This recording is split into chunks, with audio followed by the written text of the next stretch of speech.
अभिवादन स्वीकार कीजिए ब्रजेश मिश्रा का और आप देखना शुरू कर चुके हैं द डिबेट। बहनों भाइयों, 27 साल के बाद दिल्ली में भारतीय जनता पार्टी को गद्दी मिल गई है। उसने दिल्ली के किले पर आम आदमी पार्टी को हराकर दिल्ली पर कब्जा कर लिया है।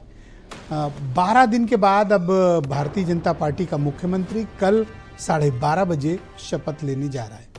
अब दिल्ली 5 साल के लिए भारतीय जनता पार्टी के हवाले है। इस मुख्यमंत्री पद का चयन, मुख्यमंत्री के प्रत्याशी का और उसका पॉलिटिकल इम्पैक्ट, और अब वहाँ का अपोजिशन क्या करेगा, आम आदमी पार्टी और कांग्रेस, इनका भविष्य क्या होगा, और आने वाले वक्त में जो चुनाव होंगे अन्य राज्यों में इसका क्या पॉलिटिकल इम्पैक्ट अलायंस आदि में पड़ेगा। आज समग्र चर्चा इसी विषय की करने वाली है। बहनों भाइयों, दिल्ली का मुख्यमंत्री पद का चयन अपने आप में भारतीय जनता पार्टी के लिए बड़ा पेचीदा विषय होता जा रहा है।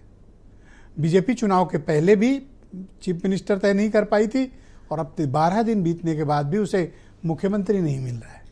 आखिरकार आज सहमति बनाई, ऑलमोस्ट बन गई है। अब फॉर्मल अनाउंसमेंट भी थोड़ी देर में होने वाला है कि दिल्ली का मुख्यमंत्री कौन बनेगा। दिल्ली के मुख्यमंत्री के पद को लेकर भारतीय जनता पार्टी में जिस तरह की हलचल है, बीजेपी का जिस तरह का अपना आंतरिक चयन का तरीका है, उस पर भी हम आज चर्चा करेंगे। साथ ही इस विषय पर चर्चा करेंगे कि 27 साल के बाद जब बीजेपी अब लौट आई है तो सिर्फ राज्य सरकार में ही नहीं, एमसीडी में भी अब उसके पास बहुमत बन गया है। आने वाले वक्त में एमसीडी यानी म्यूनिसिपल कॉरपोरेशन ऑफ दिल्ली, जो unified municipal corporation new Delhi municipal corporation के अलावा बाकी तीनों का मिक्स्ड, उस पर भी बीजेपी, राज्य में भी बीजेपी। अब बीजेपी के पास दिल्ली में फुल फोर्स ताकत, अब एक या दो नहीं, ट्रिपल इंजन की सरकार दिल्ली में है। अब उम्मीद है कि भारतीय जनता पार्टी ने दिल्ली के नागरिकों से, दिल्ली के मतदाताओं से जो कुछ भी वायदे किए हैं उनको पूरा करने का वक्त आ गया है। 8 तारीख के परिणाम के बाद इतना वक्त वैसे लगना नहीं चाहिए था मुख्यमंत्री पद का चयन और सरकार के गठन में, क्योंकि दिल्ली के लोगों ने बड़ी उम्मीदों के साथ भारतीय जनता पार्टी को जीत प्रदान की है। 3 बार की शीला दीक्षित की सरकार और उसके बाद अरविंद केजरीवाल की सरकार, फिर फाइनली बीजेपी लौट पाई है।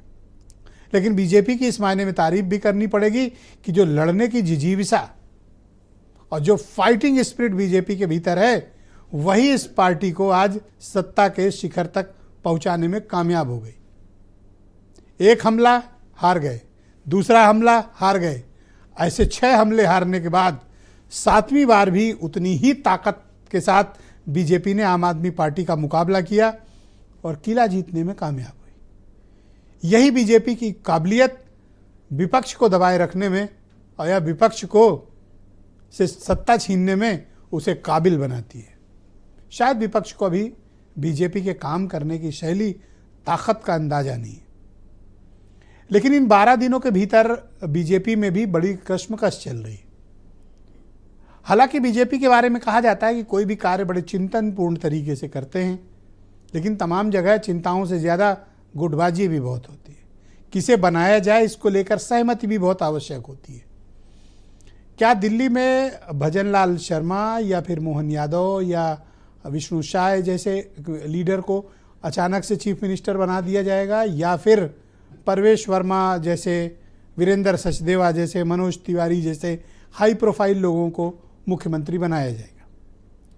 वैसे बीजेपी का जो पास्ट है, मौजूदा बीजेपी लीडरशिप का, वो अनजान चेहरों को ही सरप्राइज देने के लिए जाने जाते हैं। तो उनका पास्ट ये कहता है कि दिल्ली में जो वो फैसला करने जा रहे हैं भविष्य का, उसमें भी कोई सरप्राइज एलिमेंट ज़रूर होगा। क्या ये सरप्राइज एलिमेंट का सामना आम आदमी पार्टी और कांग्रेस कर पाएगी? और अब दिल्ली का मुस्तकबिल बीजेपी के हाथ में है। इंडिया अलायंस के बाकी पार्टनर्स में मतभेद हो गए हैं। अन्य राज्यों में क्या ये गठबंधन उतना कामयाब, इफेक्टिव होगा, या फिर जब 29 में चुनाव आएंगे उसके पहले संविधान और आरक्षण की दुहाई देते हुए ये गठबंधन फिर से सक्रिय होगा? आज समग्र चर्चा इसी विषय की। आप कुछ स्टेटमेंट सुने, फिर आज की डिबेट। पर्यवेक्षक हमारे दोनों अनाउंस हो गए हैं, वो आएंगे, बात करेंगे, उसके बाद आपको मुख्यमंत्री का नाम भी बताएंगे और सारी जानकारी देंगे।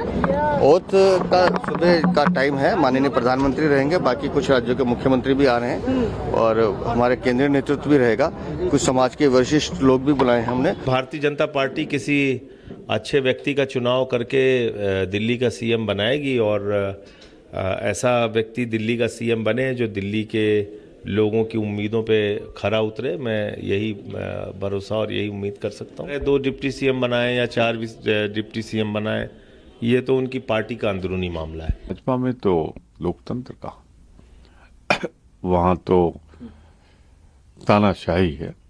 जिसको प्रधानमंत्री जी या उनके अमित शाह जी कह देंगे वो मुख्यमंत्री बन जाएगा।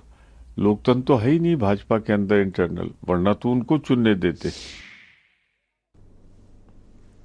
तो बहनों भाइयों, आज की इस परिचर्चा में मेरे साथ भारतीय जनता पार्टी के लीडर संजय सिंह मौजूद हैं, कर्नल शरद शरण मेरे साथ मौजूद हैं, समाजवादी पार्टी के प्रवक्ता सुरेंद्र राजपूत, कांग्रेस कमेटी के प्रवक्ता हैं, मेरे साथ कार्यक्रम का हिस्सा हैं, पवन शर्मा आम आदमी पार्टी के प्रवक्ता हैं, हमारे साथ दिल्ली से इस कार्यक्रम में जुड़े हुए हैं, और नीलू रंजन जी बहुत ही जाने माने पत्रकार दिल्ली से हमें ज्वाइन कर रहे हैं, वीरेंद्र सिंह जी हमारे स्टेट हेड। स्वागत और धन्यवाद। संजय सिंह जी, कार्यक्रम की शुरुआत आपसे।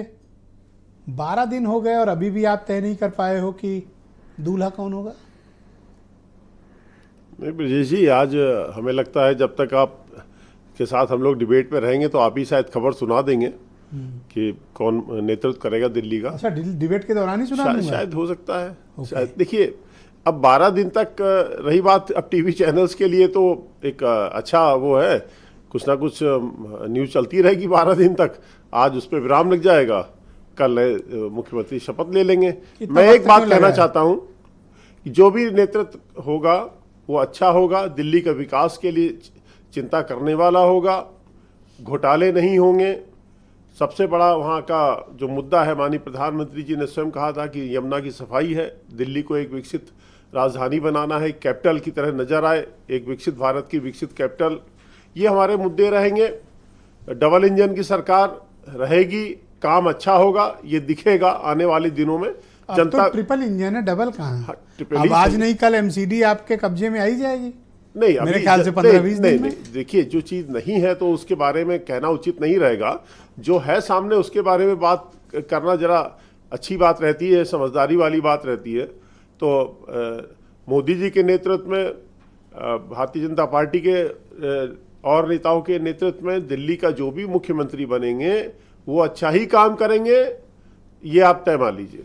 क्या एमसीडी लेने में आपकी दिलचस्पी दिख नहीं रही है? नहीं, देखिए, क्या आप चाहते हैं कि आम आदमी पार्टी वहां बनी रहे ताकि आपको मौका मिलता रहे? ये अलग का विषय है।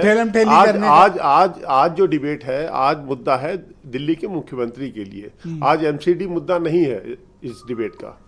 जी, अनकंफर्टेबल क्वेश्चन कितना तंग करते हैं?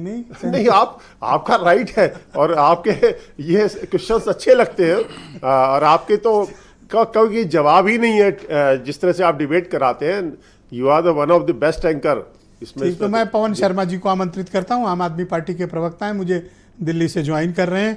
आपने मुबारकबाद पेश की बीजेपी को, उनके मुख्यमंत्री का आज चयन हो रहा है।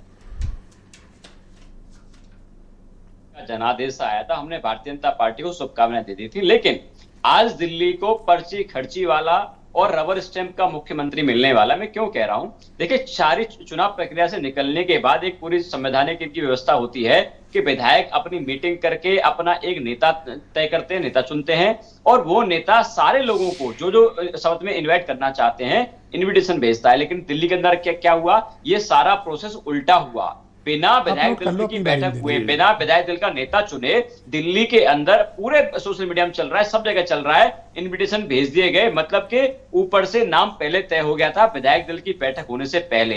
मतलब दिल्ली को रबर स्टैंप का मुख्यमंत्री मिलने वाला है और दिल्ली का मुख्यमंत्री अनाउंस होने में 12 दिन लग गए। और आपने तो सभी विधायकों की सहमति लेकर आतिशी जी को मुख्यमंत्री बनाया रहा होगा। आपने तो पूरी लोकतांत्रिक प्रक्रिया अपनाई रही होगी तब। देखिए विजय सिंह, आम आदमी पार्टी लोकतांत्रिक प्रक्रिया को फॉलो करती है, कमाल लेकिन है। 12 दिन के बाद 48 ये लोग उनको 12 रबर दिन बताए हैं। मुख्यमंत्री कुर्सी का खाली नाम रखी नहीं है। ले पाना, मतलब एक भाजपा कुर्सी को लग रखी रहा है, था बीच में ना गुटबाजी बोले के सर। अंदर भाजपा फंस गई तो पार्टी के गुटबाजी से पूरा निष्कर्ष बाहर निकल जाएगा, सरकार नहीं चला पाएंगे। नहीं, क्या लगता पवन है जी, 12 दिन के अंदर? अगर बीजेपी चिंतन करके अपना चीफ मिनिस्टर तय करती है तो आप कह रहे हैं खर्ची, पर्ची, रबर स्टैम्प। जब केजरीवाल जी ने इस्तीफा दिया था और अतिशी जी को मुख्यमंत्री बनाया था तो उसमें आपने कौन सा नियम और कौन सी लोकतांत्रिक प्रक्रियाओं का पालन किया था? आपको ये नैतिक हक कहाँ से है कि आप ये बात कहें कि कोई जेबी व्यक्ति को या कोई थोपा जा रहा है नेतृत्व? ऐसा तो है नहीं, आप भी तो कर चुके हो। ब्रजेश जी, आम आदमी पार्टी के विधायकों की बैठक हुई थी, उसके बाद तय हुआ था। लेकिन आज देखिए, हम सवाल इसलिए नहीं उठा रहे, भाई भारतीय जनता पार्टी का इंटरनल मैटर है, जिसको मुख्यमंत्री बनाया हमें कोई दिक्कत नहीं है। लेकिन अगर 12 दिन लग जाएंगे, उसके बाद प्रक्रिया फॉलो नहीं होगी, तो देखिए आप भी सवाल पूछेंगे कि भाई बताएं कि वो नाम कहाँ है। तो मैं आपको बता देना चाहता हूं कि दिल्ली के मुख्यमंत्री के लिए नाम 99% कंफर्म है, बस ऑफिशियल इंफॉर्मेशन आनी बाकी है। सुरेंद्र जी की मुराद पूरी हो रही है, सुरेंद्र राजपूत की, और रेखा गुप्ता। बोलिए सर, इसमें हम क्या बोले? आवाज क्यों चली गई पहली आपकी? बारी बोलना मना है। अच्छा ठीक है। रेखा गुप्ता को मुख्यमंत्री बनाया जा सकता है, 99% ऐसा है, बस 1% और है कि कंफर्मेशन। तो अतिशी का जवाब रेखा गुप्ता। अब ठीक है शर्मा जी, मुबारकबाद पेश करिए। देखिए ब्रजेश जी, किसी को बनाए हमारी शुभकामनाएं। बस हमारी इनसे विनती यही है कि जो जो दिल्ली के लोगों के लिए वादे किए थे वो सारे वादे पूरे करें। हमारी इनके साथ शुभकामनाएं। मुख्यमंत्री ऐसा बनाए जो सबके काम करे। लेकिन अगर भारतीय जनता पार्टी किसी काम को जुमला बोल के निकलना चाहेगी तो आम आदमी पार्टी मजबूत अपोजिशन की भूमिका निभाएगी। भारतीय जनता पार्टी को जुमला बोल के निकलने नहीं देगी, दिल्ली के कोई काम रुकने नहीं देंगे, इसे सारे काम करवाएंगे। आम आदमी पार्टी अपनी भूमिका जो दिल्ली के लोगों ने हमको दी है उसको बखूबी निभाएगी। दिल्ली के लोगों ने हमको आदेश दिया, आप सामने बैठिए, अपोजिशन में बैठिए, हम अपनी भूमिका निभाएंगे। हमने पंजाब के अंदर देखा था, 2017 में पंजाब की जनता ने कहा था कि आपको सरकार नहीं देते, आपको देते हैं अपोजिशन का दर्जा। आम आदमी पार्टी ने 5 साल अपना काम किया और उसके बाद 5 साल के बाद पंजाब की जनता ने प्रचंड तो बहुमत दिया। आप लोग फिर रेखा गुप्ता को सहयोग करने के लिए तैयार हैं? उनका चीफ मिनिस्टर बनना कंफर्म है? देखिए ब्रजेश जी, दिल्ली के लोगों के काम करेंगे, हम इनके साथ हैं। लेकिन All right. इन्होंने कोई भी काम मैं जुमला कह के ऑफिशियली इस निकलना बात को चाहा, अनाउंस करना हम चाहता हूं करेंगे। इस डिबेट में, और संजय सिंह की बात सही निकली। डिबेट चली रही है, तब तक रेखा गुप्ता को दिल्ली का मुख्यमंत्री बना दिया गया। Now see chief minister designated Delhi NCR, Delhi NCT. तो नेशनल कैपिटल टेरिटरी की चीफ मिनिस्टर रेखा गुप्ता को बना दिया गया है, और आरएसएस का इनका बैकग्राउंड भी है, और महिला मोर्चा से भी जुड़ी हुई हैं। प्रवेश वर्मा डिप्टी चीफ मिनिस्टर बनाए गए हैं। पार्टी का निर्णय है, अच्छा, बहुत ही अच्छा। प्रवेश वर्मा को डिप्टी चीफ मिनिस्टर बनाया गया, रेखा गुप्ता चीफ मिनिस्टर बना दी गई हैं। और भारतीय जनता पार्टी ने क्लैरिटी दे दी है। संसदीय दल की बैठक के विधायक दल की बैठक के फौरन पश्चात रेखा गुप्ता को दिल्ली का मुख्यमंत्री बना दिया गया है। रेखा गुप्ता आरएसएस बैकग्राउंड से ताल्लुक़ रखती हैं और उनको दिल्ली के शालीमार बाग सीट से विधायक हैं रेखा गुप्ता, और उनको चीफ मिनिस्टर बना दिया गया है। ऐसा प्रतीत होता है कि भारतीय जनता पार्टी ने अतिशी का जवाब देने के लिए महिला मुख्यमंत्री का चयन किया है, और वो वैश्य कम्युनिटी से ताल्लुक़ रखती हैं, दक्षिण दिल्ली नगर निगम की मेयर भी रह चुकी हैं। और रेखा गुप्ता बेसिकली वैसे तो हरियाणा की हैं, लेकिन इनकी पूरी पढ़ाई लिखाई और ये दिल्ली की रहने वाली हैं, और प्रारंभिक दिनों से ही वो भारतीय जनता पार्टी और अखिल भारतीय विद्यार्थी परिषद आरएसएस से जुड़ी रही हैं। तो जैसा कि मैंने डिबेट प्रारंभ करते वक्त भी सुरेंद्र जी से ये बात कही थी कि बीजेपी सरप्राइज एलिमेंट के लिए जानी जाती है। मसलन जैसे उन्होंने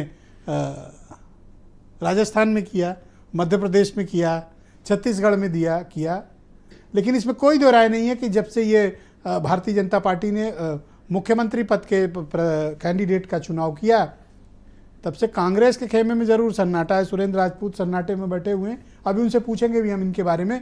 तो इस डिबेट को आगे बढ़ाते हैं ना। अब ये कंफर्म्ड है कि chief minister designated Rekha Gupta बना दी गई हैं, और प्रवेश Verma larger than chief minister उनको माना जाता था, बट उनका फडणवीस हो गया।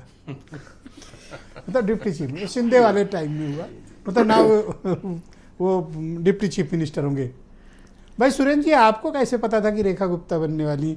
आप डिबेट के पहले ही मुझे नाम बता दिए थे। आप लोग का कोई बीजेपी से इंटरनल मतलब काफ़ी इन्फॉर्मेशन का एक्सचेंज है। यही चीज़ पवन शर्मा को समय रहते पता होती तो आज इनकी ये हालत नहीं होती। सुरेंद्र जी, देखिए, रेखा गुप्ता जी मुख्यमंत्री बनी है, उनको बधाई। और हमें उम्मीद है कि रेखा गुप्ता जी अब जिन जिन कामों के लिए भारतीय जनता पार्टी ने संकल्प पत्र दिया था वो सारे के सारे काम पूरे करेंगी। महिला के रूप में मुख्यमंत्री आई हैं तो हमें लगता है कि महिलाओं का काम सबसे पहले करेंगी। कल ही हो सकता है कि वो सम्मान राशि की भी घोषणा कर दें। 2,500 रुपये उन्होंने कहा था, कल ही? हाँ, कर देनी चाहिए, चूंकि इन्होंने तो कहा हुआ है। एक चीज, हाँ, एक चीज तय है, जिस तरीके से भारतीय जनता पार्टी ने मुख्यमंत्री का चुनाव किया है उससे स्पष्ट है कि दिल्ली में कोई भी हो, अभी आज की डेट में किसी को भी कठपुतली कहना उचित नहीं है, हम इस चीज़ से परहेज करेंगे, लेकिन एक चीज़ तय है कि दिल्ली को चलाने का ठेका या जिम्मेवारी गंगा मैया के झूठे बेटे की और उनके साथी की है। बहुत साफ सी बात है, हम आपको जिम्मेवारी से रेखा गुप्ता क्यों और परवेश वर्मा क्यों नहीं? ये तो भारतीय जनता पार्टी बताए। भारतीय आपका जनता, कोई इस पर बौद्धिक चिंतन है? मुझसे पूछ रहे हैं? यस। मैं आपसे दो चीजें कहता हूं कि भारतीय जनता पार्टी को कोई भी आदमी जो है, जो रीढ़ वाला हो, जो जमीन से जुड़ा हुआ आदमी हो, जिसकी जनता में पकड़ हो, जिसके पिताजी मुख्यमंत्री रहे हों, जिनके पास 10-20-50 हजार वोट हों, ऐसा आदमी उन्हें नहीं चाहिए। उन्हें सिंपैथी है? बट उनको डिप्टी तो बना रहे हैं ना। अरे डिप्टी तो सबको बना देते हैं लोग। डिप्टी का क्या, आप बताइए जरा, छत्तीसगढ़ के डिप्टी 2 चीफ मिनिस्टरों का नाम बताइए। यूपी का पूछ लो। नहीं, 1 मिनट बताइए ना, बताइए मध्य प्रदेश के 2 डिप्टी चीफ मिनिस्टर। गूगल कर लें। हाँ, वही चीज है, अब आप देख लीजिए। तो डिप्टी की हालत तो ये करते हैं कि हमारे जो स्वनाम धन्य है ब्रजेश जी, जो हिंदुस्तान में बहुत अच्छे प्रस्तोता के रूप में जाने जाते हैं, उन्हें भी नहीं पता, मुझे भी नहीं पता। मैं बहुत जिम्मेवारी, ऐसी बात नहीं है कि मैं आपका कोई तो परवेश वर्मा के साथ कांड हुआ या फिर उनको हक मिला? नहीं, परवेश वर्मा या जो डिजर्व करते थे वो मिला? नहीं, जो डिजर्व नहीं कर, परवेश वर्मा जी को तो बट नेचुरल है। परवेश वर्मा जी से मुझे सहानुभूति है। परवेश वर्मा जी जो एक क्या नाम, एक बड़े कद के नेता थे, साहेब सिंह जी के बेटे थे, वहां के जाटों के एक बड़े अच्छे लीडर थे, लेकिन उनको हटा कर राजनीतिक मतभेद हमारे हमेशा रहेंगे। लेकिन आप एक चीज तो देखिए ना, जो बड़े कद का होगा, आज गिलास पानी देना पड़ा था, ठीक है, परवेश वर्मा। तो हम 3-4 चीजें कहते हैं। अब हमको सिर्फ ये बता दीजिए कि ये लोग यमुना मैया की सफाई कैसे करेंगे, ये लोग अपना पूरा वादा कैसे करेंगे। और यमुना मैया की सफाई तो छोड़ दीजिए, आज की डेट में जिस तरीके से गंगा मैया के आंचल में मैलापन है, जिस तरीके से गंगा मैया का आंचल मैला कर रखा है, एनजीटी कह रहा है, मैं उन शब्दों का इस्तेमाल नहीं करूंगा, वो शब्द अच्छे नहीं लगते, लेकिन आस्था, करोड़ों लोगों की आस्था को जिस तरीके से इन्होंने कुठाराघात किया है, विश्वासघात किया है उन लोगों के साथ, राजनीति खाली करने के लिए गंगा मैया का पानी तक साफ नहीं कर पाए। और उसको आज की डेट में केंद्र सरकार कह रही है पानी गंदा है, ये मैं नहीं कह रहा हूं, केंद्र सरकार कह रही है, और उत्तर प्रदेश की सरकार कह रही है जिसका दिल्ली में कोई एमएलए नहीं सर, और वोट भी 7% नहीं। अगर हमारे वोट नहीं है या 7% वोट हैं और हमारे पास एक एमएलए नहीं है, तो क्या जनता के मुद्दे छोड़ दें, या ब्रजेश जी आपको गंगा मैया में नहाने के लिए भेज दें? आप बताइए। अरे अगर इलाहाबादी हैं, प्रयागराज वाले नहीं, तो आप चलिए, आप और हम दोनों चलते हैं। आज की डेट में एनजीटी, सर, पहाड़ के पंडों को और प्रयागराज के वासियों को, उनके लिए तो हर जगह गंगा है। अरे हम तो खुद ही कह रहे हैं, हमारे से ज्यादा पवित्र कौन है? आप हमें गंगा मैया से क्यों लड़ाना चाहते हैं? भारतीय जनता पार्टी से लड़ाइए ना। आप ही लेके आए। मैं बताता हूं आपसे कि भारतीय जनता पार्टी के कुकर्मों की सजा पहाड़ के पंडे और प्रयागराज के वासियों के लिए सब छूट है सर। बहुत साफ मैं कहता हूं इस बात को कि गंगा मैया के आंचल को मैला करने का काम भारतीय जनता पार्टी ने किया। भारतीय जनता पार्टी अपने कुकर्मों को धर्म के पीछे और गंगा मैया के आंचल के पीछे छुपाना चाहती है, और इसका इनको हिसाब देना पड़ेगा। Thank you sir. तो रेखा गुप्ता फाइनल? अब आपने बता दिया तो निश्चित रूप से पार्टी की परवेश वर्मा के साथ ही क्या किया? नहीं, देखिए ऐसा, जिस आदमी ने अरविंद केजरीवाल जैसे ताकतवर राजा को हराया हो, आप उसको डिप्टी बना रहे हैं। नहीं, देखिए प्रवेश वर्मा जी उन्हें राजा बनाना चाहिए। नहीं, राजा और रंक वाली यहाँ नहीं है, लोकतंत्र है। और प्रवेश वर्मा जी इसमें कुछ भी सरप्राइजिंग है कहाँ? सरप्राइज है, सरप्राइज है। पैटर्न है, 10 साल का एस्टैब्लिश नहीं, पैटर्न है। आप बधाई दीजिए संजय भाई, बिल्कुल रेखा बिल्कुल। गुप्ता को बधाई दीजिए। सभी नहीं, हमारी तो सबसे बड़ी खुशी है कि हमारा डिप्टी वहाँ सीएम और डिप्टी सीएम दोनों आ गए। अब इससे बड़ी बात क्या हो सकती है। ओके, पवन शर्मा जी आपको भी इसी राउंड में टाइम दे दे रहा हूँ, 20 सेकंड। रेखा वर्मा दिल्ली की नई मुख्यमंत्री। रेखा गुप्ता सर। रेखा गुप्ता, आप तो वर्मा रेखा अरे हमारे यहाँ की है ना रेखा वर्मा, तो इसलिए मुझे याद आ जाता है। अब क्या तो बताएं, बोलिए रेखा गुप्ता। चलिए मुबारकबाद देखिए, दीजिए। मैं रेखा गुप्ता जी को, परवेश वर्मा जी को, दोनों को बधाई शुभकामना देना चाहता हूं। और अब मेरी बस से इनसे विनती यही है कि जो आपने वादे किए हैं, 2500 रुपए देने का हर महीने, 500 रुपए का गैस सिलेंडर, यमुना जी की सफाई, तमाम सारे वादे किए, उस पर अरे काम करके उसकी दिखाएं। हमारी चौकीदारी के लिए शुभकामनाएं। आपको दिया गया है उतने विधायक, आप इनसे एक एक काम करके कबूलना। मैं डेमोक्रेसी में हमेशा कहता हूं, सत्ता पक्ष का काम सरकार चलाना, विपक्ष का काम उन वायदों को पूरा कराना, चौकीदार का। सही कर रहे हो कि नहीं? नहीं करोगे शोर मचाएंगे। मैं कर्नल शरद शरण जी को आमंत्रित करता हूं, समाजवादी पार्टी के प्रवक्ता हैं। कर्नल साहब, मैं आपसे जानना चाहता हूं कि भारतीय जनता पार्टी ने मुख्यमंत्री चुन लिया, रेखा गुप्ता नई मुख्यमंत्री हैं, आपको मंजूर हैं? आपने उनको मुबारकबाद नहीं दी? आपकी बातचीत में थोड़ा संशोधन कर देता हूँ। पूरे हिंदुस्तान को पता है कि मोदी जी ने मुख्यमंत्री तय कर दिया है। नहीं, विधायकों ने चुना है। नहीं, कम से कम पूरा हिंदुस्तान ये जानता है कि मोदी जी ने तय किया है। मैं आपको उसका कारण बता देता हूँ। पहले तो बताने की जरूरत नहीं, आपका तो बहुमत पहले आएगा तो पहले से डिक्लेयर। पहले तो रेखा गुप्ता जी को बहुत बहुत बधाई। रेखा ऑलरेडी संजय भाई बोलने दो। रेखा गुप्ता जी को बहुत बहुत बधाई। दिल्ली की जनता को शुभकामनाएं, पर्ची वाला मुख्यमंत्री मिल गया। कुछ नया नहीं है, सारा एस्टेब्लिश पैटर्न है। केशव प्रसाद मौर्य जी के नाम पे पीडीए के नेता को आगे बढ़ के चुनाव लड़ा, गद्दी किसी और के पास गई। मध्य प्रदेश में शिवराज चौहान जी के नाम पे चुनाव लड़ा, गद्दी किसी और के पास गई। राजस्थान में सिंधिया जी को सबसे आगे बिठाया और उन्हीं से पर्ची निकलवाई। मिला किसको? संघ के पुराने प्रचारक भजन लाल शर्मा जी, संघ के पुराने प्रचारक मध्य प्रदेश में जी, और ये पैटर्न तो सही पकड़ा। और आरएसएस की रेखा गुप्ता। दूसरी बात ये विष्णु साय भी। दूसरी बात, ये पैटर्न सही है। पिछले 12 दिन से जनता में कोई उत्सुकता आरएसएस हार्डकोर बैकग्राउंड होना मस्ट चीफ मिनिस्टर बनने वो का। एक अकेला इसलिए मुझे हंसी आ रही है। अच्छा, आपके यहाँ तो इसका भी स्कोप नहीं है? जी बिल्कुल, रीजनल पार्टीज का तो पैटर्न ही अलग है। पत्थर पे लिखा है जो क्षेत्र में है, जो क्षेत्रीय दलों का, उनका पैटर्न अलग है। हाँ, लेकिन इतना जरूर कहूंगा, इसमें एक और देखने वाली चीज है। जैसे ही पर्यवेक्षकों की नाम घोषणा हुई, बस लोगों को उत्सुकता वहीं तक थी, क्योंकि इनका एक और पैटर्न है कि जिस समाज के पर्यवेक्षक होंगे उसका मुख्यमंत्री नहीं बने। अच्छा, एक और अपडेट मेरे पास अभी रिसेंट डायरेक्ट आ रहा है जी। परवेश वर्मा का मतलब चर्चा है, अभी डिक्लेरेशन ऑफिशियली जी नहीं है, ये बात कंफर्म है। रेखा गुप्ता फाइनल, एक जनता की नाउ उत्सुकता और चीफ थी। मिनिस्टर डेजिग्नेटेड, कल शपथ हो जाएगी। विजेंद्र गुप्ता को लोग स्पीकर बना रहे हैं। अच्छा, आजकल बीजेपी में काफी खबर देख लीजिए। सुरेंद्र राजपूत मुझे बीजेपी की खबरें बताने लगे बताइए। लाइव डिबेट में। सोचिए, एक हमारे उत्सुकता पास भी कहीं से खबर आ रही है। हाँ? हमारे पास भी यही चीज पवन शर्मा लोग समझ नहीं पाए और मारे गए युद्ध के मैदान में। एक उत्सुकता और थी मेरी, क्योंकि मैं आपके साथ बैठा हूं। मेरा अपना अंदाजा है कि वो जो पर्ची निकाल के पढ़ने के लिए पर्यवेक्षक ने दी होगी, वो शायद परवेश वर्मा जी को ही दी होगी, क्योंकि ये भी उनका पैटर्न है। ये तो करा जिसके लिए दुनिया बनाने के लिए तैयार बैठी होती है, या जो सामने खिलौना दिखाया जाता है, खेल उसी के हाथों से कराया जाता है, ताकि उसका चेहरे का क्लोज शॉट बहुत अच्छा आता है उससे।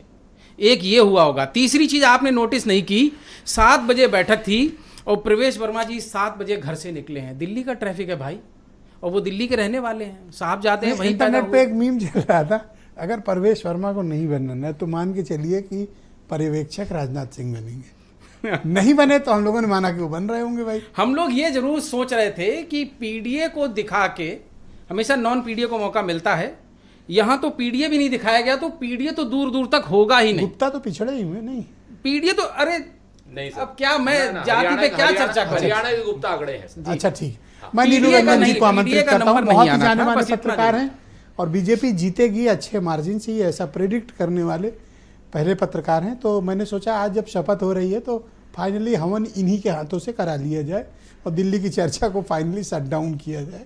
बहुत शुक्रिया नीलू रंजन जी। तो रेखा गुप्ता चीफ मिनिस्टर, ये कैसे ये चयन हुआ? इस एलिमेंट, इस सरप्राइज एलिमेंट के पीछे के कारण परवेश वर्मा, वीरेंद्र सचदेवा, मनोज तिवारी या दूसरे हाई प्रोफाइल लीडर्स को किनारे करके एक अनजान एमएलए को चीफ मिनिस्टर बनाया गया। क्या ये वही पैटर्न है जो छत्तीसगढ़, मध्य प्रदेश, राजस्थान, हरियाणा का है, या फिर रेखा गुप्ता डिजर्विंग कैंडिडेट थी इसलिए बना? नीलू जी। नहीं, देखिए, दिल्ली के बाहर भले वो सरप्राइज कैंडिडेट हो, लेकिन हकीकत ये है कि दिल्ली में वो लोग जानते थे जो भाजपा को, वो ये मान रहे थे कि रेखा गुप्ता सबसे आगे हैं। अगर रेखा गुप्ता को सिर्फ आप ये न देखें कि वो एक नेता रही वीपी की, वो दिल्ली विधानसभा, दिल्ली डूसू का चुनाव स्टूडेंट यूनियन का सचिव भी जीत चुकी हैं और अध्यक्ष भी जीत चुकी हैं। उसके बाद वो पार्षद भी रही हैं, मेयर भी रही हैं और विधायक भी रही हैं। तो संगठन की दृष्टि से उनका अनुभव जो है वो सबसे अधिक रहा है और इसलिए मुझे लगता है कि वो रेस में सबसे आगे थी, उसमें कोई सरप्राइज एलिमेंट नहीं है। जहां तक बात रही आपको परवेश वर्मा की, तो अब मुझे लगता है कि डिप्टी सीएम को देना उनको ठीक है, उचित है। बड़े नेता रहे हैं, सांसद रहे हैं और एक उनका डिजर्विंग था तो डिप्टी सीएम दिया जा सकता है। मेरी अपनी मान्यता थी कि एक डिप्टी सीएम पूर्वांचल से देना चाहिए, क्योंकि पूर्वांचलियों का एक बड़ा वोट बैंक है और उसने भाजपा के साथ साथ दिया था। पता नहीं क्यों पूर्वांचलियों को क्यों नहीं मिला, लेकिन रेखा गुप्ता का नाम मुझे कतई सरप्राइजिंग नहीं लगा। मैं लगातार 10 दिनों से बोल रहा हूं कि रेखा गुप्ता, मुझे उसके 3 ठोस कारण दीजिए कि वाई नॉट प्रवेश वर्मा, जिसने राजा को हराया उधर के और बीजेपी की जीत सुनिश्चित की, उनको क्यों इग्नोर किया गया, और रेखा गुप्ता क्यों? इसके पीछे की लॉजिकल रीजनिंग यह है कि भाजपा की 15-16 राज्यों में सरकार है और एक भी राज्य में महिला मुख्यमंत्री नहीं है। पहली बार महिला मुख्यमंत्री देने का इनको मौका मिला है और महिला वोट बैंक बहुत महत्वपूर्ण है। दिल्ली में अभी पूरी तरह महिला वोट बैंक नहीं आया था इनके पास, अभी भी आपके पास था। तो पहला रीजन सबसे अधिक जो है वो यही बड़ा रीजन है। दूसरा रीजन है संगठन कि छात्र जीवन से ही वो संगठन में रही हैं, किसी कंट्रोवर्सी में नहीं रही हैं, संगठन में काम करती रही हैं। जो भाजपा की महिला मोर्चा है उसकी राष्ट्रीय उपाध्यक्ष हैं, उनके पास राजनीति का छात्र जीवन से लेके और मेयर तक दिल्ली के मतलब पूरी तरह परिचित हैं। 2 चीजें जो हैं वो ये बहुत महत्वपूर्ण है, जिसके कारण से रेखा गुप्ता को चुना गया।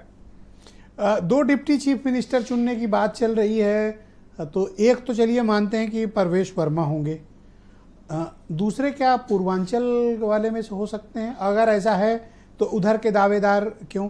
और दूसरी बात यह है कि परवेश वर्मा अपने को स्वाभाविक दावेदार मान रहे थे या उनके चाहने वाले, जानने वाले, प्रशंसक मान रहे थे कि वो चीफ मिनिस्टर बनेंगे, तो वो बन नहीं पाए। आपको लगता है कि 2 डिप्टी चीफ मिनिस्टर देकर बीजेपी उस रिक्तता को पूर्ण कर लेगी?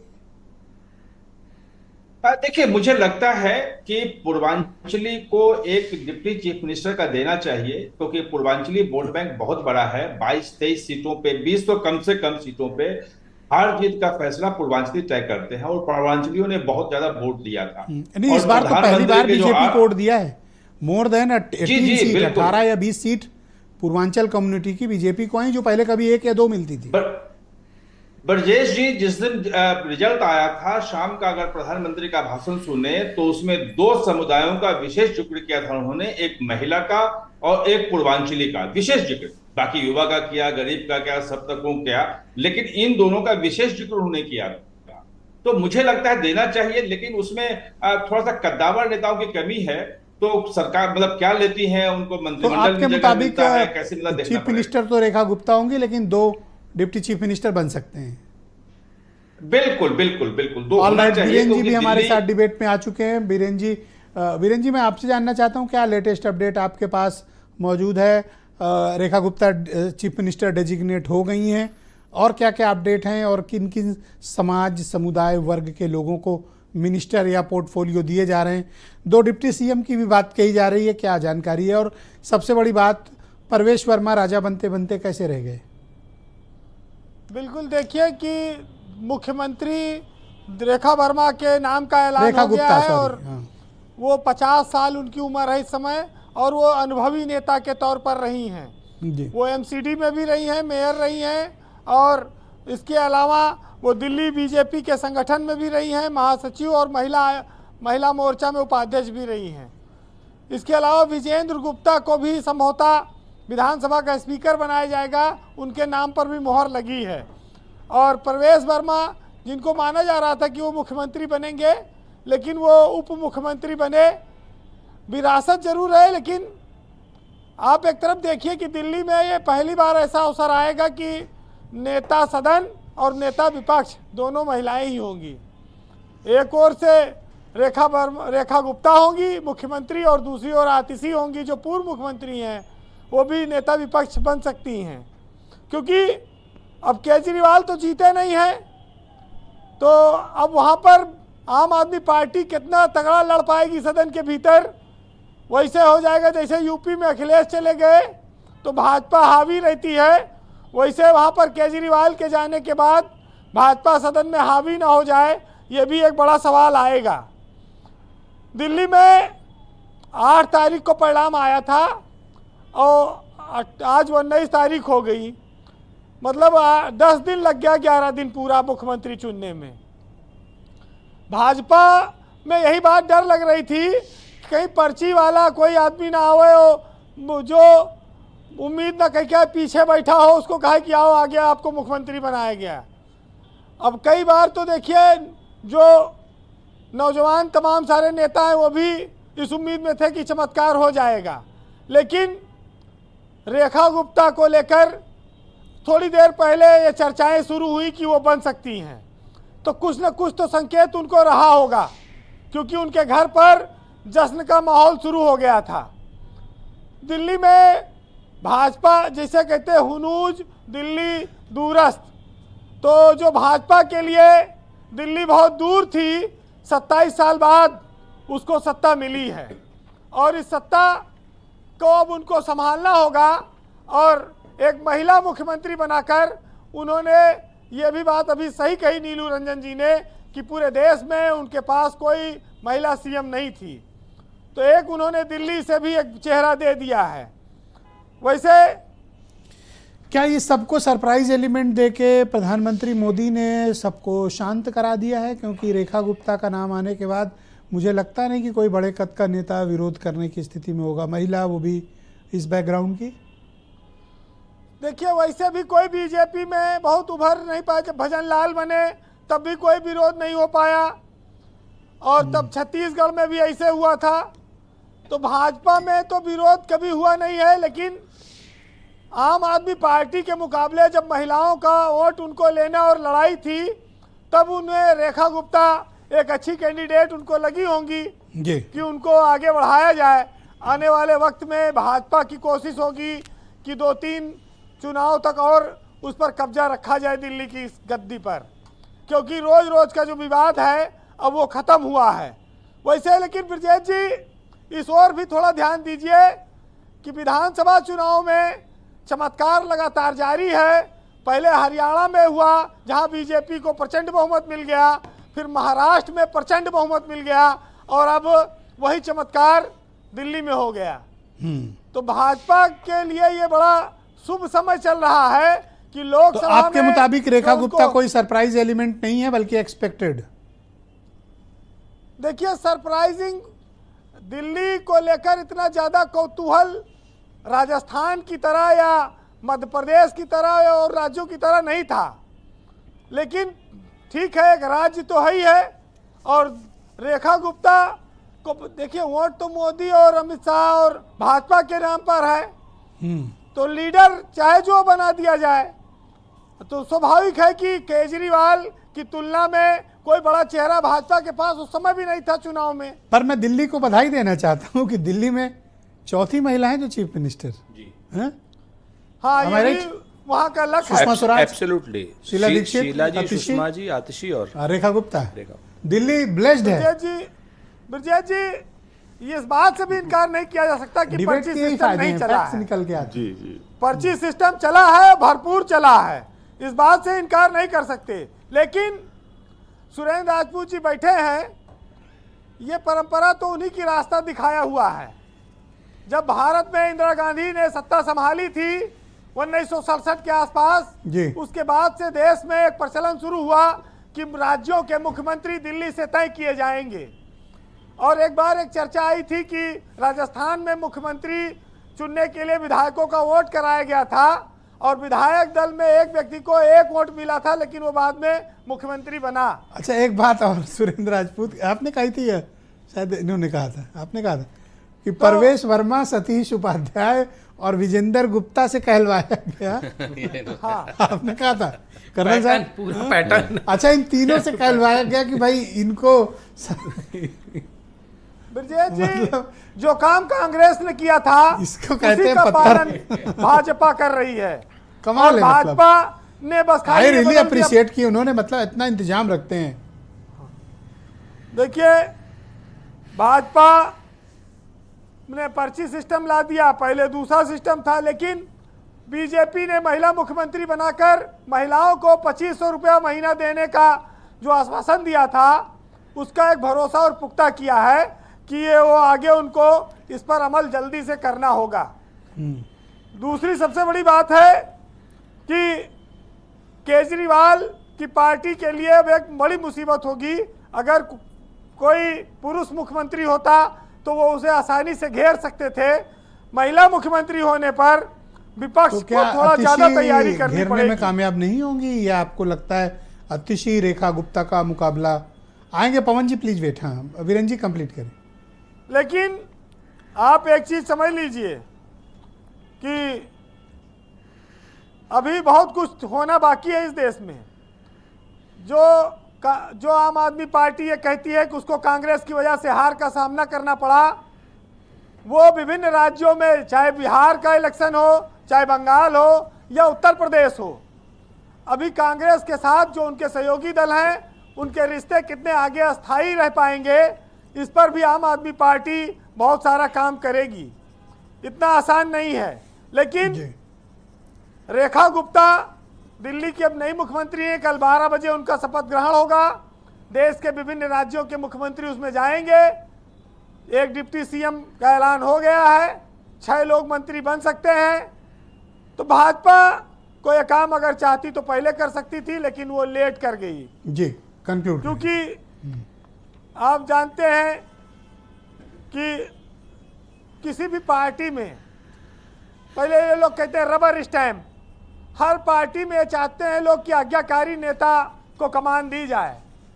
तो नए लोगों के मुख्यमंत्री बनने का जो सिलसिला है, उसी क्रम में आप रेखा गुप्ता को देख सकते हैं। छत्तीसगढ़, मध्य प्रदेश और राजस्थान और अरे उड़ीसा रह गया है, वहां हाँ, भी चौंकाया था बीजेपी ने, वहां भी नया सीएम आया। हाँ तो दिल्ली के लिए थोड़ा सुनिएगा, मजेदार चीजें हैं कुछ प्लीज। हाँ, कि दिल्ली नई पुरानी देखी, खैर ओ सर हैरानी देखी, और कुर्सी की सुल्तानी देखी, धोती पर शेरवानी देखी, और बिन राजा के राज को देखा, और भारत के सरताज को देखा, मंत्री महाराज को देखा, उल्टे सीधे काज को देखा, और कुर्सी है अब तख्त के बदले, और नरमी है अब सख्त के बदले। बहुत शुक्रिया वीरेन जी, बहुत बहुत धन्यवाद दिल्ली को डिफाइन करने के लिए, अपना फीडबैक, ओपिनियन और पॉलिटिकल ऑब्जर्वेशंस हम तक पहुंचाने के लिए। रेखा गुप्ता दिल्ली की मुख्यमंत्री बना दी गई हैं। कल वो 12:30 बजे दोपहर में शपथ लेंगी। बड़ा ग्रैंड आयोजन बीजेपी ने अपने सहयोगी दलों के साथ रखा है।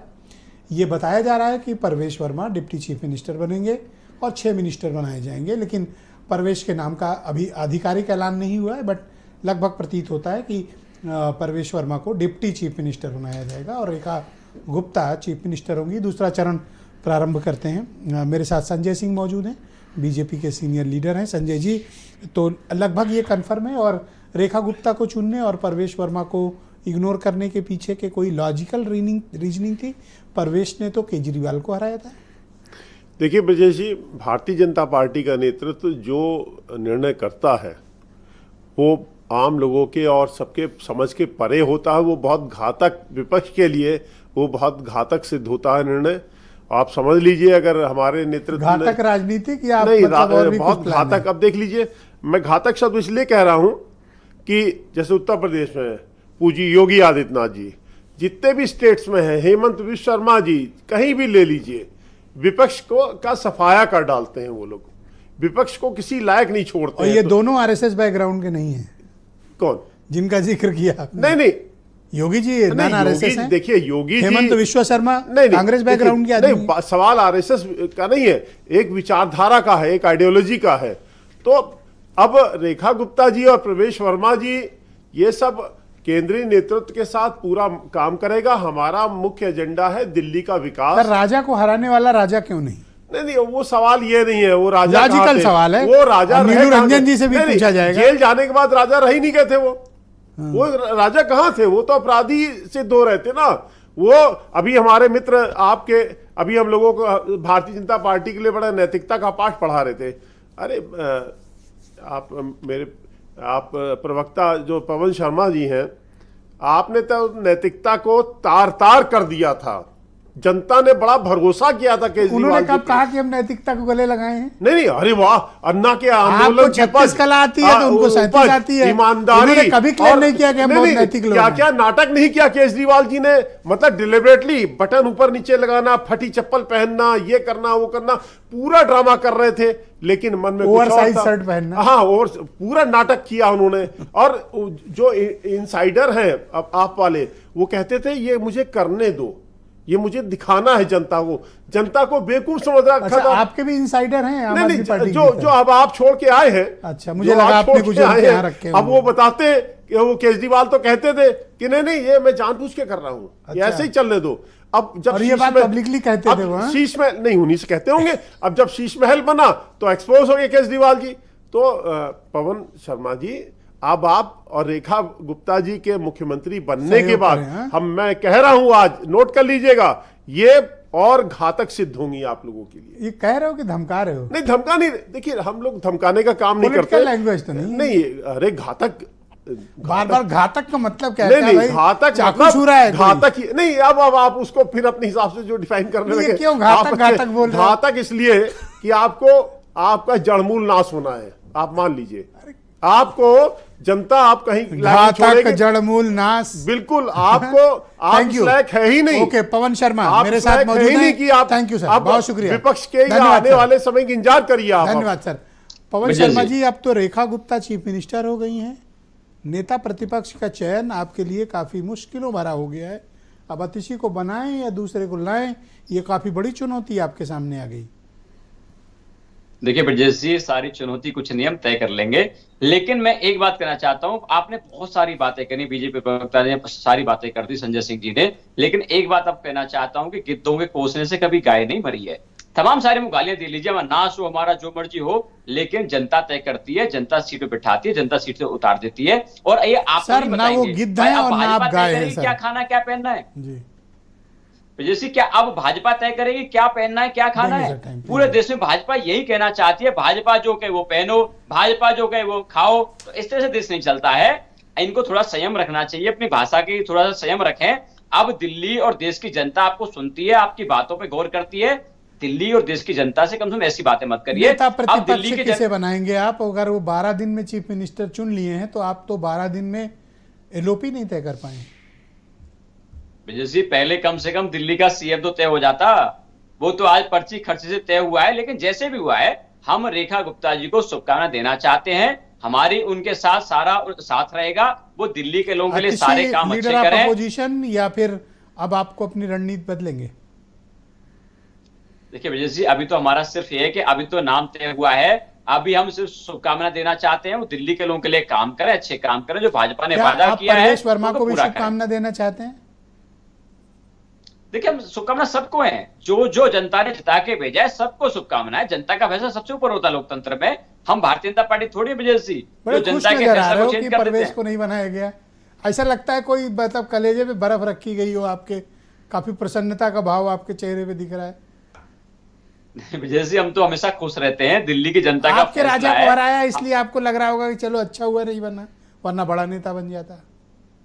विजय, किसी को बनाए, इनका फैसला है। बस हमारी मांग ये है, हमारी बस इच्छा ये है कि दिल्ली के लोगों के लिए काम करें। जिस तरह से 12 दिन इन्होंने मुख्यमंत्री का चेहरा लाने में कर दिए, 5 साल Thank you, ऐसे sir. ना निकालते हैं बस। बहुत शुक्रिया। मैं सुरेंद्र राजपूत जी को आमंत्रित करता हूं। सुरेंद्र जी, मैं आपसे समझना चाहता हूं और आप इस पर रोशनी भी डालें, राजा को हराने वाला राजा क्यों नहीं बना? देखिए, भारतीय जनता पार्टी का आंतरिक मामला है और भारतीय जनता पार्टी कभी किसी भी जमीनी आदमी को बनाना पसंद नहीं करती। वो उसके बाद बनने के बाद जमीनी बन जाए अलग बात है। आप देखिए ना, उड़ीसा के मुख्यमंत्री का नाम हम आप दोनों नहीं जानते होंगे भी। जानते हैं? बताइए क्या सुरेश भैया, ठीक है ना। है क्या कि इनको किसी जमीनी आदमी को नहीं बनाना। सब अब है जमीनी क्या, असलियत क्या है इसमें, आपको मालूम है कौन उड़ीसा के मुख्यमंत्री? अरे सर इधर बात कर।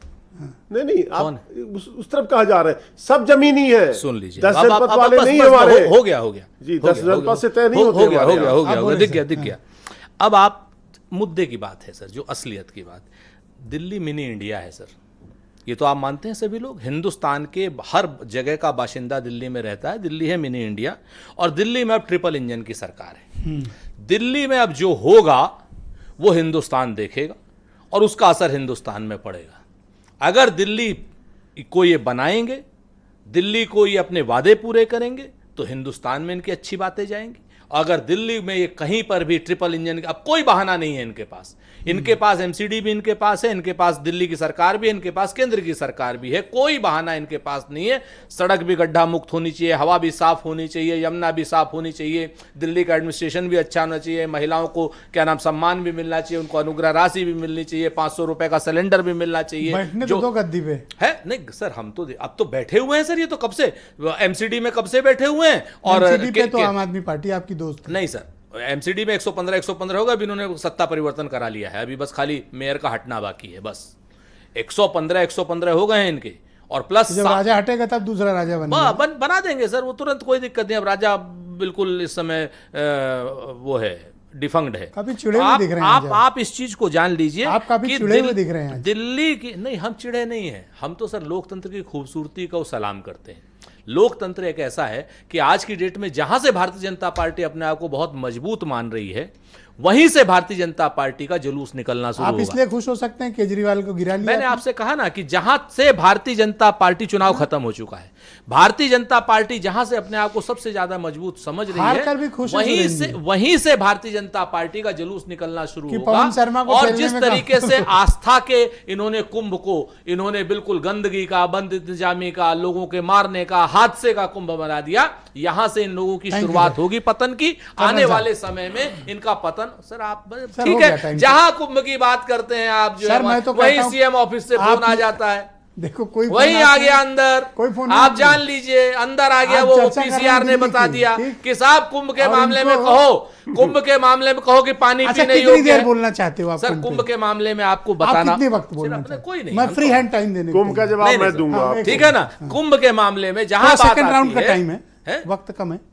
ठीक है, तो हम चुप हो जाते हैं। कर्नल सिर्फ साहब, इतना हम जरूर कहते हैं, कुंभ की अव्यवस्था पर जरूर आपको बात करनी मैं चाहिए। कब कर लूं डिबेट? जब आप कह दें। कल कर लीजिए सर। ठीक है, डीके बहुत शिव time कुमार दिया। जी गए हैं ना, आके पूछ के आइए ओके, उनसे। all right। बहुत बहुत धन्यवाद आपका ब्रजेश जी। अच्छा, ये आपने पैटर्न डिप्टी कैसे सीएम पकड़ा कर्नाटक गए आपने? ना उन्हें? बहुत सही उड़ीसा सब- से चलते हुए बहुत सही छत्तीसगढ़, सब। हाँ? देखिए, आपने जब पैटर्न्स की अच्छा, बात चली, परवेश वाली बात भी सही। जब आपने पैटर्न्स की बात चली, पैटर्न की बात का सम्मान रखा, तो मैं आपको 2 पैटर्न और बता देता हूँ जब साथ पॉलिटिक्स साथ छोड़ना अपनी तो छोटी एनालिस्ट बनना, सूक्ष्म डिबेट बुद्धि में के आना। साथ। एक इनके यहाँ तड़प मॉडल और है। हैं? पहले चलता है चुनाव के पहले संभल मॉडल, उसके बाद चुनाव दौरान चलता है चंडीगढ़ मॉडल, चुनाव के बाद चलता है मोदी जी पर्ची मॉडल, और उसके बाद एक नया पैटर्न और बना अभी भाजपा में, जो है तड़प मॉडल। तड़प मॉडल क्या मैं बताता हूं? बदलेंगे। तड़प मॉडल क्या मैं बताता हूँ। बदलेंगे, बदलते नहीं। विदुड़ी जी में विचलन हुई, गए। प्रवेश वर्मा जी में विचलन हुई, गए। शिवराज जी में लाडली बहना के साथ कैसे कैसे मंच पे विचलन होती थी, गए। सिंधिया जी ने बोला राजस्थान में हमारे बिना नहीं होगा, गए। और जो यहाँ वाले हैं ना, आप भी जानते हैं कि बनारस से फ्लीट भी वापस आई थी और हेलीकॉप्टर भी वापस आया था, तो अपने दम से तो नहीं बने, कहाँ से आशीर्वाद आया था वो आपको पता है। तो विचलन है, और विचलन कहाँ है सुनिए आप बहुत ध्यान से। आम आदमी की समझ से परे है, और विपक्ष का सफाया होगा, और उसके बाद उनका जड़ मूल नाश होगा, और विपक्ष के लिए घातक हैं। तो मतलब संविधान और लोकतंत्र का लोकसभा चुनाव बिल्कुल दुरुस्त था। छत्तीसगढ़ जीते, राजस्थान जीते, मध्य प्रदेश जीते, दिल्ली जीते, और फिर वहीं आ गए, फिर वहीं लोकसभा संविधान पे आ गए। और जानते हैं क्या होगा? तड़प मॉडल बोलता है कि जो ज्यादा तड़पेगा वो जाएगा। यूपी में कौन तड़प रहा है, जनता तय कर ले। ऑल राइट, नीलू रंजन जी, सर मैं आपसे समझना चाहता हूँ, एक पैटर्न बीजेपी ने विकसित किया, ये डिबेट से बात निकल के आई। हम अगर मैप वार शुरू करें तो उड़ीसा से शुरू करते हैं, और छत्तीसगढ़, राजस्थान, होते हुए, मध्य प्रदेश होते हुए हम दिल्ली अगर पहुंचते हैं, पैटर्न तो एक है सर, सरप्राइज। नहीं देखिए, पैटर्न आप एक मान रहे हैं, लेकिन जो लोकसभा का चुनाव है 2024, उसके पहले का पैटर्न है। 2024 के लोकसभा चुनाव में भाजपा को जो झटका लगा, उसके बाद भाजपा संभली, और उसके बाद आप जितने भी जो दो तीन जो चुनाव आए हैं, और उसमें आप देखें कोई नया पैटर्न, कोई सरप्राइज एलिमेंट नहीं है। तो ये जो बातें कह रहे हैं, ये पहले का था, जो चौंकाती थी केंद्रीय नेतृत्व के हम ही सब कुछ हैं, वो अब नहीं रहा। संघ से भी राय मशविरा होता है, और लोग आराम से, हम लोग तो आराम से प्रेडिक्ट करते हैं कि अब आगे आने वाले समय में क्या होगा। 10 दिन पहले से मैं रेखा गुप्ता का नाम कर रहा हूं, और मैंने आपको कहा कि चौंकाने वाला नाम नहीं है। क्यों चुना गया ये भी मैंने आपको बता दिया। तो ये कोई मतलब ऐसा कोई चौंकाने वाला नहीं है। 2024 के एक चीज मुझे बताओ कि जिस कैबिनेट में परवेश वर्मा, विजेंद्र गुप्ता और सतीश उपाध्याय जैसे दिल्ली के हाई प्रोफाइल लीडर हों, वहाँ मुख्यमंत्री पद पर रेखा गुप्ता की स्वीकारोक्ति या वो कितना खुलकर काम कर पाएंगी? आपके सामने राजस्थान उदाहरण भी है एक। नहीं देखिए, काम तो करना ही पड़ेगा। उसमें जो मुख्यमंत्री होता है, वो पद की जो गरिमा है, पावर जो है, वो कुर्सी का पावर है। उसमें आप ये कहते हैं कि हम मुख्यमंत्री की बात नहीं मानेंगे। मतलब अनिल विज है हरियाणा में, बीच बीच में करते हैं, वो भी इधर उधर जाते हैं, उनको नोटिस थमाया जाता है, लेकिन मुख्यमंत्री जो हैं वो सैनी हैं, उनकी बात माननी पड़ेगी। पूरी जो मशीनरी है, पूरी जो ब्यूरोक्रेसी है, वो तो मुख्यमंत्री की बात मानेगा। तो उसमें एक्सेप्ट करा। दूसरी बात यह है कि प्रवेश वर्मा का नाम भले बड़ा हो, सांसद रहे हो, लेकिन अनुभव में, संगठन में रेखा गुप्ता की पकड़ ज्यादा है। रेखा गुप्ता सीनियर उनसे हैं, तो मुझे नहीं लगता कि प्रवेश वर्मा को कोई दिक्कत होनी चाहिए। हाँ, विपक्ष जरूर इस मुद्दे को बढ़ा सकता है आगे कि आपस में कैसे झगड़ा हो और अब आप क्या प्रेडिक्ट करते हैं कि लगता। आम आदमी पार्टी की संसद विधानसभा के भीतर की स्ट्रेटजी क्या होगी? या किसी लीडर ऑफ अपोजिशन होंगी, या फिर केजरीवाल कुछ काउंटर स्ट्रेटजी पे काम करेंगे? नहीं देखिए, जो स्वाभाविक दावेदारी जो विधानसभा में नेता प्रतिपक्ष की बनती है, वो सबसे सीनियर लीडर वहां जो जीत के आए हैं वो है गोपाल राय। और मुझे नहीं लगता है कि जो दिल्ली का चुनाव आया है, उसके बाद अरविंद केजरीवाल अपने किसी अनुभवी और बड़े नजदीकों को खोना चाहेंगे, उनको किनारा करना चाहेंगे। अब देखना यह है कि चूंकि वो मुख्यमंत्री रही आतिशी और एक मुख्यमंत्री महिला मिल गई हैं, तो आतिशी को बना करके महिला मुख्यमंत्री के सामने महिला नेता प्रतिपक्ष देने का तर्क दिया जा सकता है, लेकिन मेरा अपना मानना है कि गोपाल राय का दावा ज्यादा बड़ा बनता है। ओके, काफ़ी क्वेश्चंस आ रहे हैं फेसबुक पर। एक सवाल है उनमें से, एक दर्शक हैं, वो ये जानना चाहते हैं कि दिल्ली का मुख्यमंत्री जो बीजेपी का है, वो जो मुख्यमंत्री आवास है जिसको लेकर इतना विवाद हुआ, तो वहाँ जाएंगे या फिर स्थान बदलेंगे? नहीं देखिए, एक बात क्लियर है कि वो मुख्यमंत्री आवास डिजिग्नेटेड नहीं है। उसको किसी भी कैबिनेट के फैसले में ये नहीं कहा गया है कि एक मुख्यमंत्री का आवास होगा। वो वहां पे 3-4 बंगलों को तोड़ के एक बड़ा आलीशान बंगला बनाया गया, और जिसमें अरविंद केजरीवाल रहते थे, लेकिन दिल्ली के मुख्यमंत्री का आवास वो होगा, ये कहीं से भी कैबिनेट के फैसले में, सरकार के फैसले में नहीं है। और मुझे नहीं लगता है कि जिस ढंग से शीश महल को भाजपा ने बड़ा मुद्दा बनाया था और अरविंद केजरीवाल की इमेज को डेंट करने में वो शीश महल जो है वो शराब घोटाले से भी ज्यादा प्रभावी साबित हुआ था, उसमें भाजपा का ये वैसे ही हुआ जैसे शीला दीक्षित के घर को बताया गया था कि 13 एसी लगा है, 18 एसी। एक वो गाना है सर जो किया है वो, बोलिए सुरेंद्र जी। हाँ? जो बोया है वही पाएगा, तेरा किया तेरे सामने आएगा। नहीं, जो बोया है वही काटेंगे। एक और भी तो है, जो वादा किया वो निभाना पड़ेगा। अभी तो शुरुआत कल से वहां अंताक्षरी खेले, कल से इसी गाने से शुरुआत। धन्यवाद, नमस्कार, हो चुका है। धन्यवाद आप सभी का, बहुत बहुत शुक्रिया आपका। धन्यवाद, हमें तो जवाब देने नहीं दी। बहुत शुक्रिया बहनों भाइयों, आपका भी धन्यवाद। दिल्ली की मुख्यमंत्री रेखा गुप्ता, नमस्कार, धन्यवाद।